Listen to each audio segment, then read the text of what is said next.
Tamara Makoni, and I'm a freelance culture, communications and inclusion consultant. I currently live in Brussels, Belgium, and before that I lived in a few different countries. In my childhood, I lived in the United States for the first few years and then moved to the UK with my family, and then we moved to Zimbabwe when I was in grade 3, and I finished up my primary education there and did a few secondary years before moving back to the UK to finish up high school and do university. After that, I worked in London in the city for a few years and then moved here to Belgium to join a global consulting business. As I mentioned, my work involves being an interculturalist, culture, diversity, inclusion, themes like that, and it really is my true passion, so that is why I work in that.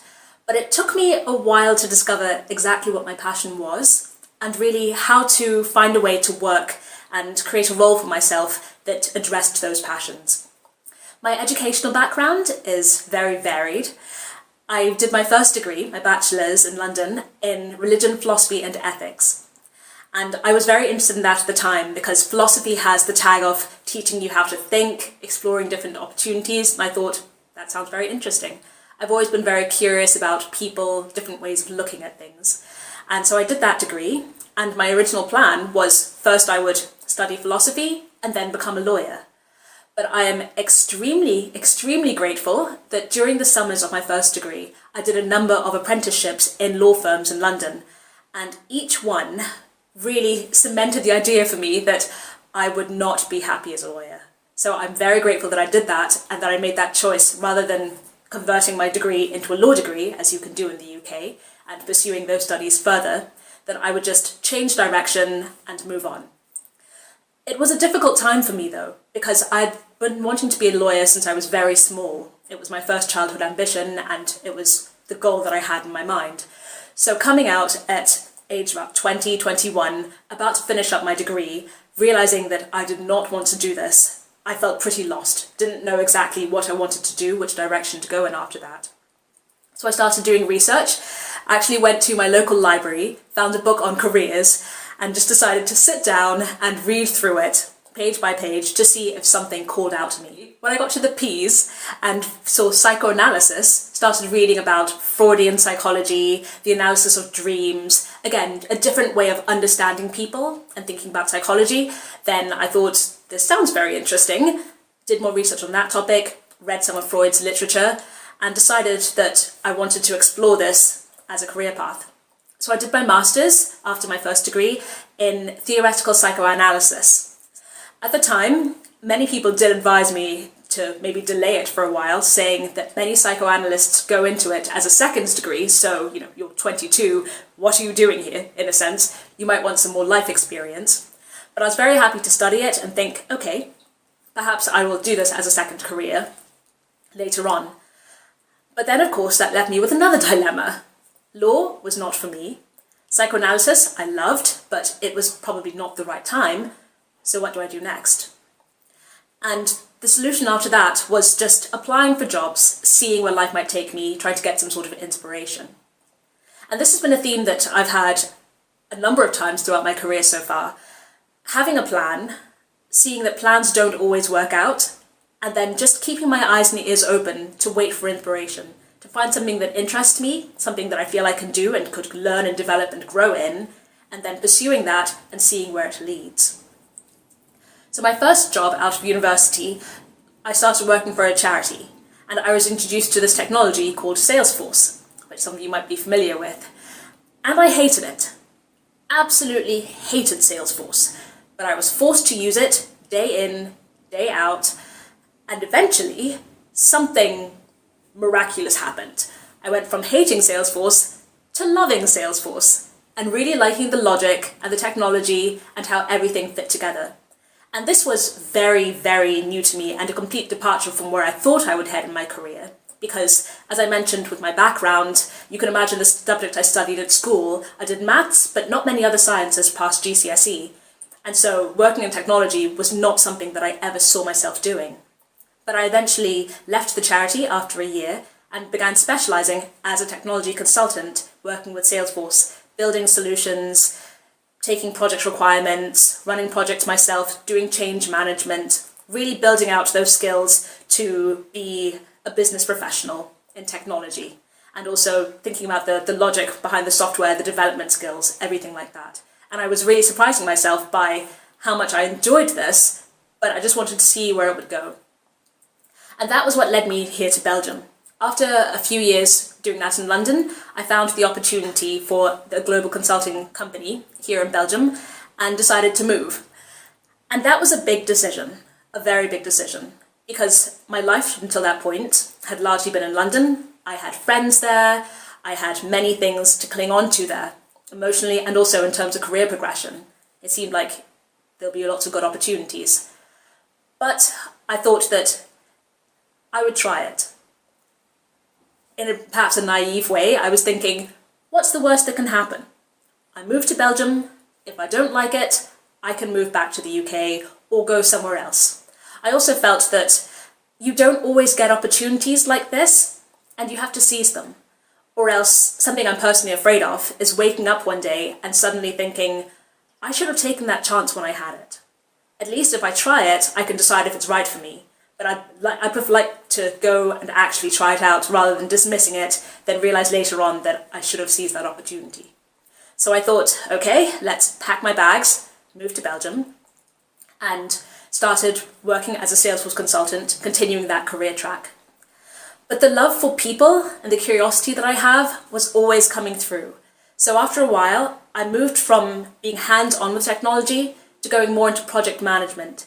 For instance, on one project, then I worked on a deployment of the Salesforce system to 6 different countries, and a large part of that role was managing how all of the collaborators from the different countries worked together and managed to make the tool into something that was viable for each of their local markets, but also that worked on a global level.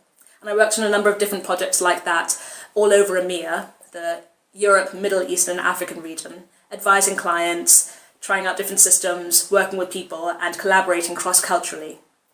So I could see that this was something that was very, very close to my heart, and I wanted to explore further, and perhaps step away from the technology in order to do so. The next turning point in my career actually came when I went to a technology conference.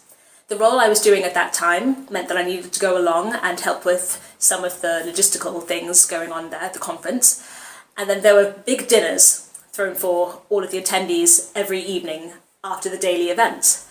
And at one dinner, I ended up sitting next to somebody who was in the same company who I'd spoken to once for maybe a 5-10 minute conversation about a year previously, and I didn't really know what he did.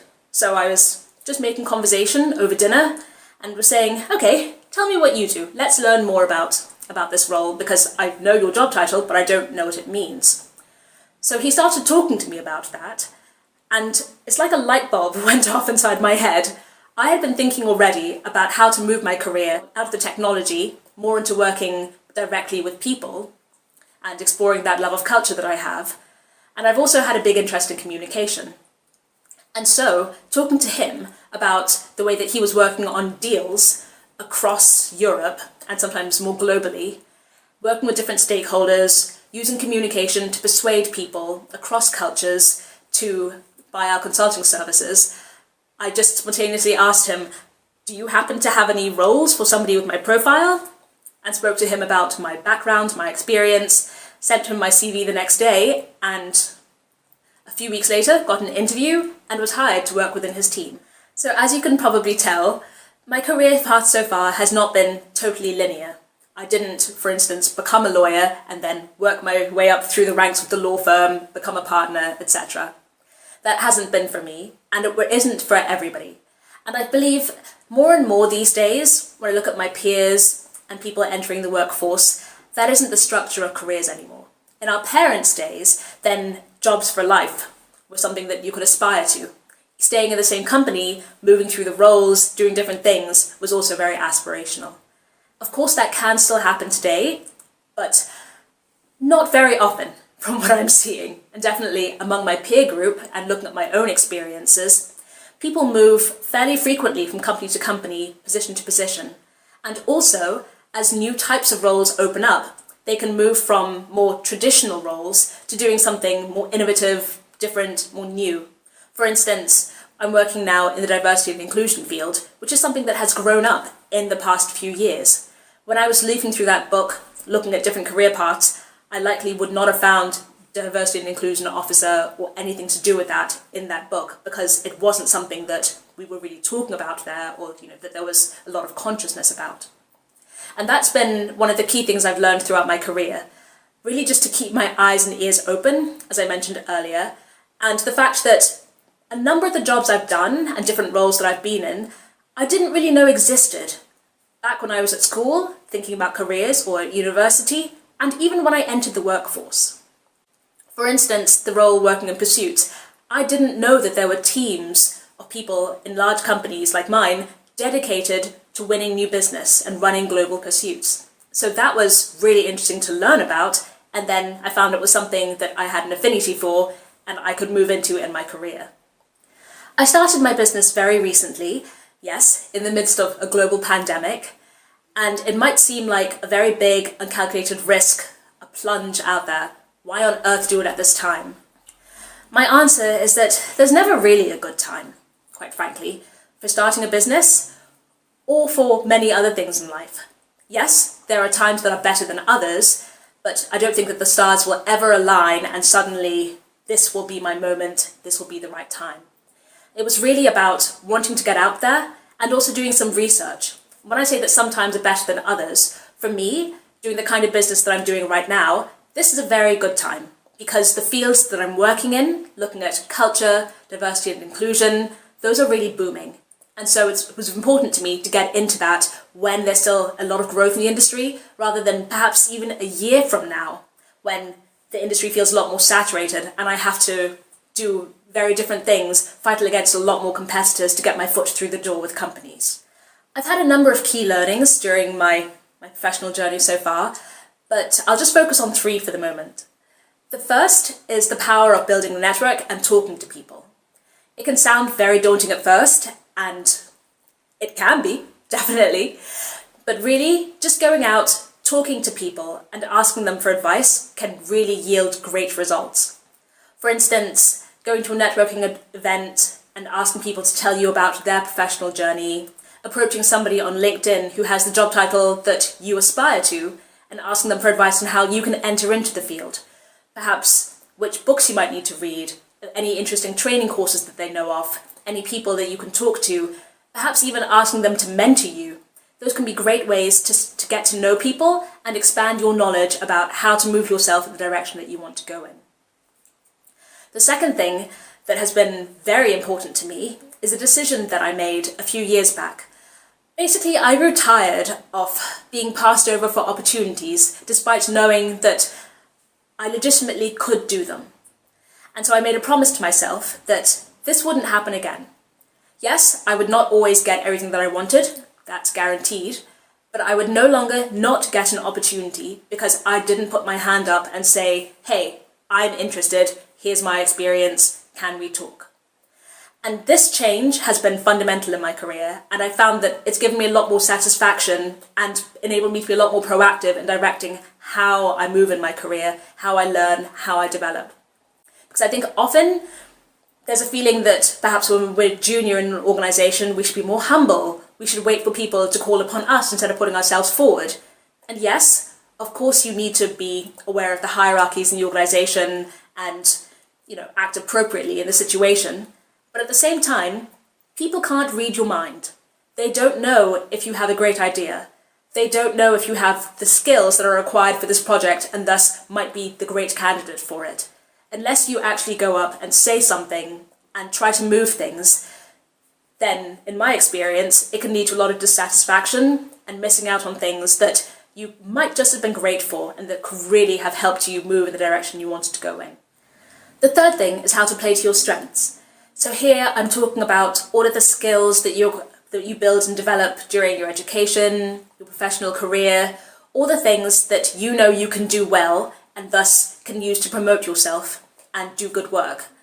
Strengths can be things which you might have before perceived as weaknesses.